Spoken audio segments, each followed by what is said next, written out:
계속해서 말라기 말씀을 전하고 있습니다. 혹시 2주 전의 말씀을 기억하시나요? 우리는 어떤 존재인가요? 하나님의 사랑하는 존재라고, 하나님이 사랑하시는 존재라고 말씀을 드렸죠. 어떤 상태이든, 우리가 기쁘든 좋든 아프든 우울하든 어떤 상태에 있든 간에 하나님께서 우리를 사랑하신다라고 말한다고 전했습니다. 어떤가요? 그 사랑을 마음껏 이렇게 받고 사셨나요? 네, 늘 그 사랑 가운데 거하시기를 소망합니다. 드라마를 보다 보면요, 저는 이렇게 주인공도 굉장히 멋있고 좋지만 좀 악인들 있잖아요. 악역들에게 좀 눈이 많이 가는 것 같습니다. 어떨 때는 저게 연기인가? 진짜 저런 사람인가? 헷갈릴 때가 굉장히 많아요. 좀 예전에 악인 전문 배우 있었잖아요. 누구죠? 이렇게 독고성? 네, 좀 너무 옛날인가요? 제가 기억하는 건 아주 옛날 같은데요. 참 그 인터뷰를 본 적이 있습니다. 정말 악인의 연기로 정말 잘 나갈 때는요, 막 전화가 온다는 거예요. 야, 너 왜 그랬어? 네, 자신이 잘못한 것도 아닌데 그저 연기일 뿐인데 막 자기에게 욕을 하더라는 것입니다. 연기일 뿐인데 그것을 너무 잘 소화한다는 것이죠. 그렇기 때문에 배우의 그 배역과 배우를 동일시 한다는 것입니다. 정말 연기 잘한다라고 하는 배우들은 어떤가요? 그 악역의 캐릭터가 본인은 아니지만, 똑같은 캐릭터는 아니지만 그 배역처럼 되어야 하고 생각해야 하고 똑같이 말해야 한다는 것입니다. 무슨 말일까요? 최대한 그 배역인 척 연기를 잘 해야 한다는 것입니다. 그것이 연기를 잘하는 비결입니다. 척을 잘하는 것. 그런데 그리스도인들은 어떨까요? 척 잘하는 것, 하나님께서 보시기에는 어떨까요?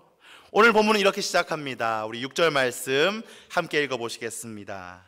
내 이름을 멸시하는 제사장들아, 나 만군의 여호와가 너에게 이르기를 아들은 그 아버지를, 종은 그 주인을 공경하나니 내가 아버지일진데 나를 공경함이 어디 있느냐? 너희는 이르기를 우리가 어떻게 주의 이름을 멸시하였나이까 하는도다. 제사장들에게 선포합니다. 아들이 아버지를, 종이 주인을 공경하는데, 너무나 당연한 말씀입니다. 우리 지난주 어버이 줄로 지켰습니다.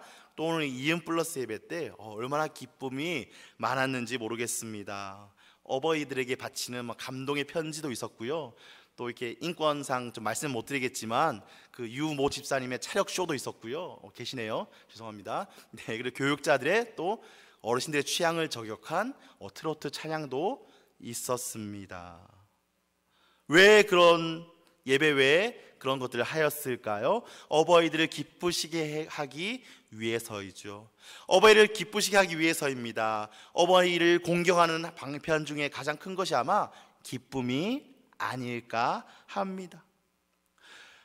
우리가 어버이를 공경하는 거 당연하죠. 아니, 교회가 아니더라도, 그리스도인이 아니더라도 어버이를 당연히 공경합니다. 종과 주인의 관계는 어떨까요? 어버이와 그 자녀의 관계보다 더 심하게 공경을 해야 한다는 사실입니다. 그러나 하나님께서 말씀하십니다. 이스라엘, 너희의 아버지인 나를 얼마나 존경했니? 너희의 주인인 나를 얼마나 존경했니? 라고 꼬집고 계시다는 것이죠. 무슨 말일까요? 제사장들이 일반인들도 하지 않는 짓을 한다는 것입니다. 비난받아 마땅합니다. 하나님을 누구보다 공경하며 섬겨야 할 제사장들에게 말하는 것이죠. 그러나 그 제사장들이 그 선지자들의 그런 비난, 그것을 쉽게 받아들이지 않은 것 같습니다. 뭐라고 하나요? 우리가요? 언제 우리가 하나님의 그 이름을 멸시했나요? 라고 반문하는 것이죠. 그들은 하나님을 향하여 욕하거나 그분의 위엄에 손상에 가게 한 행위를 하지 않았다는 것입니다. 제사를 다 드렸다는 거예요. 할 것은 다 했다는 것입니다. 그래서 우리는 하나님의 이름을 욕되게 하지 않았다라고 이야기를 하는 것이죠. 그들의 입장에서는 그렇지만 하나님 보시기는 어떤가요? 하나님 보시기에는요, 척하는 것이라는 것입니다. 제사 드리는 척, 하나님을 공경하는 척이라는 것입니다. 그러면 그들이 왜 여호와의 이름을 멸시했다는 그런 비난을 받을까요? 우리 7절 말씀입니다. 너희가 더러운 떡을 나의 제단에 드리고도 말하기를 우리가 어떻게 주를 더럽게 하였나이까 하는도다. 이는 너희가 여호와의 식탁은 경멸히 여길 것이라 말하기 때문이라. 8절 한번 눈으로 쭉 읽어보실까요? 눈먼 희생제물, 저는 것, 병든 것을 드리는 것이 악하다라고 말씀하시죠. 하나님이 아니라, 아니 인간에게, 저 권력자에게 한번 드려봐라, 그것을 그들이 받을까? 라고 말을 하고 있습니다. 우리가 아는 하나님의 그 여호와의 율법은 어떤가요? 가장 좋은 것, 그리고 가장 처음 것, 당연히 누구에 드려야 되는 거죠? 하나님께 드리는 것을요 굉장히 많이 강조하고 있습니다. 그 제사장들이 이 내용을 모를까요? 아니겠죠? 아마 잘 알 것입니다. 왜요? 제사장들은요 백성들이 드리는 것을 먹고 살았거든요. 처음 드리는 거, 가장 좋은 것을 하나님께 드리면요 제사를 드리고 그것의 일부를 제사장들의 목으로 먹고 살았습니다.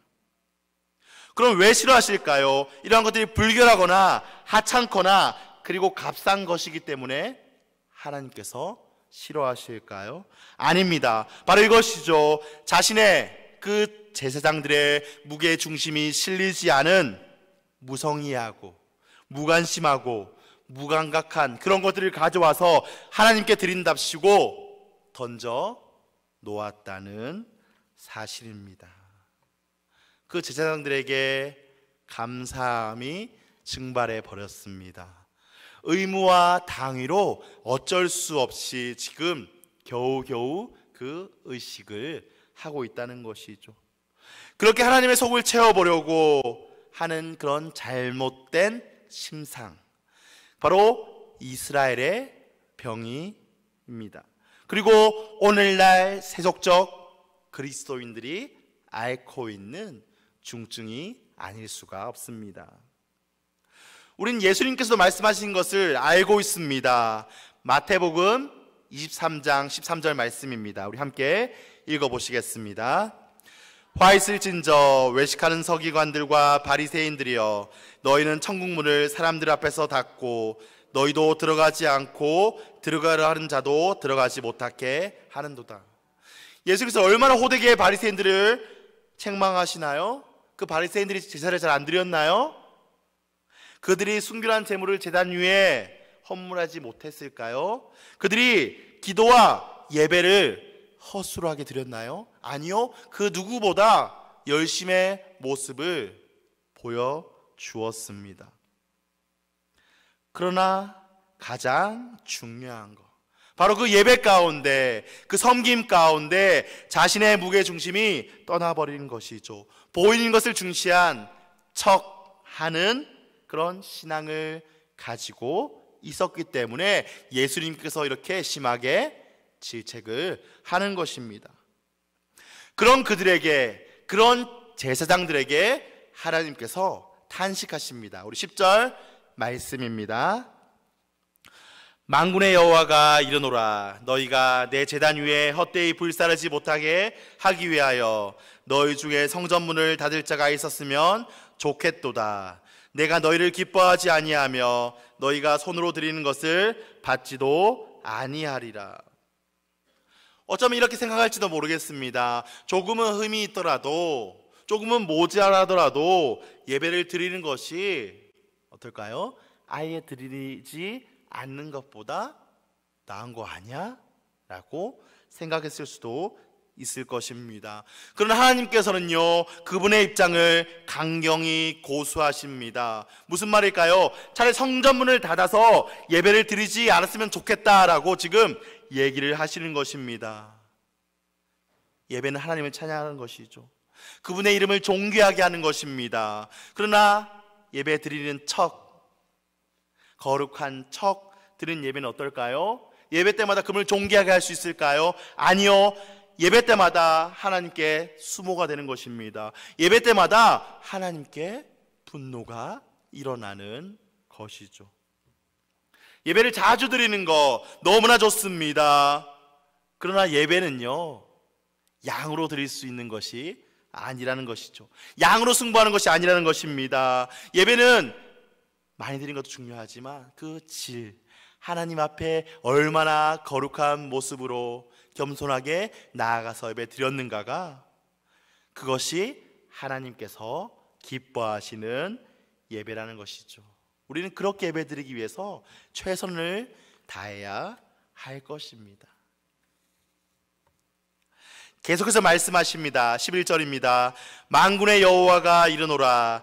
해 뜨는 곳에서부터 해 지는 곳까지의 이방 민족 중에서 내 이름이 크게 될 것이라.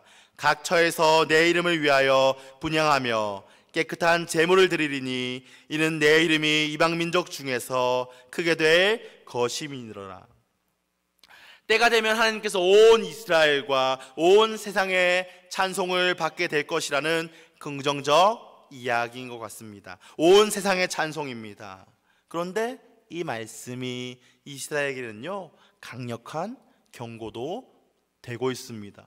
무슨 말일까요? 돌이키지 않으며 영광이 너희들을 떠날 것이다. 우리 이방인들에게 찾아갈 것이다. 거기에 너희는 없을 것이다 라고 말씀하시는 것 같아요. 그들은 이런 생각을 가지고 있었을지도 모르겠습니다. 우리 지금 이런 열악한 상황 어떤가요? 해방되고 이제 돌아왔는데 다 아무것도 없습니다. 이 열악한 상황 속에서도 우리는 하나님께 예배드리고 있습니다. 이러한 일들을 위해서 하나님을 영화롭게 드리고 있어라고 생각하며 그 기간 동안 예배를 드렸을 수도 있죠. 그러나 그것은 제사장들의 관점입니다. 말라기 시대의 성전에서 사역했던 제사장들의 관점입니다. 무엇일까요? 자신들과 어려운 현실에 찌들은 이스라엘 백성의 관점입니다. 이미 찌들었습니다. 하나님께 서운한 마음입니다.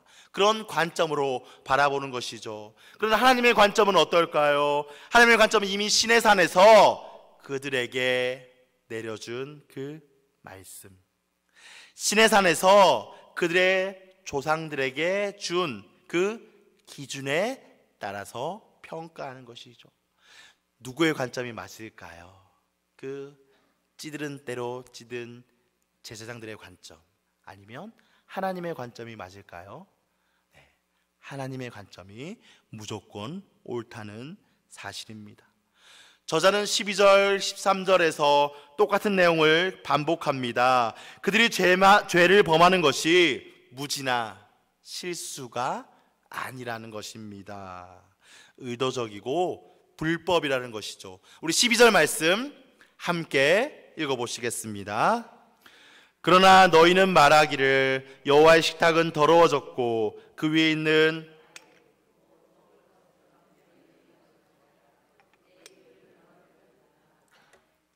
조금 와닿지 않을 수도 있을 것 같아요. 좀 그 개혁신학 진영의 번역은 아니지만 공동 번역의 좀 내용을 보면 더 적나라합니다. 제가 읽어드릴게요. 그런데 너희는 주께 차려 올리는 제사상 더러우면 어떠냐? 아무 음식이나 차려 드렸으면 됐지 하면서 나의 이름을 욕되게 하고 있다라고 공동 번역은 번역합니다. 그들의 경건치 못한 마음 자세에 대해서 나와 있습니다. 끝으로 제사장들의 잘못을 질타하신 저 하나님께서 그 제사장들의 농간에 넘어가 한통속이 되어 장단을 맞추고 있는 백성들, 그 예배자들에게까지 화살을 돌리신다는 거예요. 예배자들은 온전한 재물을 가지고 오지 않습니다. 그리고 그 제사장들은 온전한 그 재물을 선별해서 받는 것이 아니라 온전하지 못한 것까지 다 허용하고 용납한다는 것이죠. 이들은 속이는 자로 표현합니다. 14절에 보면요, 속이는 자라고 하나님께서 표현하고 있습니다. 즉 이 일에 있어서 누구든 제사장이든 백성이든 책임을 면치 못한다는 사실입니다. 위대한 왕이시고 모든 민족이 두려워해야 합니다. 그의 백성, 그러나 그의 백성 이스라엘 백성만 지금 그 하나님을 두려워하지 않고 있다는 것이죠.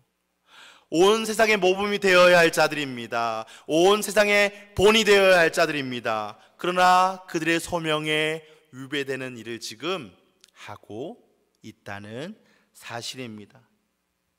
말씀을 마치겠습니다. 어쩌면 이 모습이 우리의 모습이 아닐까요? 어쩌면 이 제사장들과 또 그 백성들의 모습이 우리의 모습이 아닐까요?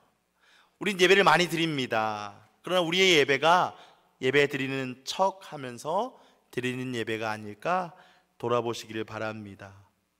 배우가 연기하는 거, 배우가 연기를 너무 잘하는 거, 그리고 진짜 그 사람이 어떤 사람인지 겉으로 보기에는요, 우리는 알 수가 없습니다. 누가 알까요? 그 시나리오 작가는 알겠죠. 그리고 자신은 알 것입니다. 척하는 것과 그리고 정말로 드리는 것, 무엇이 다를까요? 우리가 그것을 외적으로 구별하기는 너무 어려운 것 같습니다. 짐작해 볼 수는 있지만 한 사람의 모습을 보고 저 사람이 정말 진심으로 예배드리는지 아니면 척하는지는요, 우리는 다 알 수가 없다는 것이죠. 두 사람이 있습니다. 둘 다 예배 생활 열심히 하고 있습니다. 찬양 열심히 하고요, 기도 열심히 합니다. 열정적으로 합니다. 헌금 너무나 잘 드립니다. 각종 섬기는 자리에는요 늘 있습니다. 그러나 진짜인 사람은 그 마음 가운데 뜨거움이 있을 것입니다. 은혜가 있을 것입니다. 기꺼이 드리는 그 헌신의 마음이 있을 것입니다. 각종 섬김의 자리에서 사랑이 늘 있을 것입니다. 척하는 사람은 어떨까요? 내가 직분자인데 예배 다 드려야지. 저 사람이 드리니까 저 사람 꼴 보기 싫은 사람인데 저 사람이 헌금 드리니까 나도 드려야지. 이런 마음이 있지는 않을까요? 이러한 대표적인 예가 성경에 있습니다. 우리 히브리서 11장 4절 말씀을 제가 읽어드리겠습니다. 너무나 잘 아는 말씀입니다. 믿음으로 아벨은 가인보다 더 나은 제사를 하나님께 드림으로 의로운 자라 하시는 증거를 얻었으니 하나님이 그 예물에 대하여 증언하심이라. 그가 죽었으나 그 믿음으로써 지금도 말하느니라. 얼마나 하나님께 온 마음 다해서 우린 예배하시나요? 사람에게는 척할 수 있습니다. 그러나 하나님께는 할 수 없다는 것을 기억하시기 바랍니다. 본문에 방금 읽었던 말씀에 그 예물에 대하여 누가 증언하시나요? 하나님께서 증언하신다고 기록하고 있습니다. 제사장들이 많이 혼났죠. 그들의 역할 때문에 그렇습니다. 그들은 먼저 잘 이끌고 잘 보여주어야 할 사람들이 지금 너무나 잘못하고 있기 때문이죠. 저는 목회자들도 당연하지만 한번 목자들에게 적용하고 싶습니다. 교사들에게 적용하고 싶습니다. 그 주일 저녁예배 설교 때 참 담임 목사님 말씀 중에서 제자 만드는 방법 첫 번째 기억하시나요? 함께 있게 하시고라고 했었죠.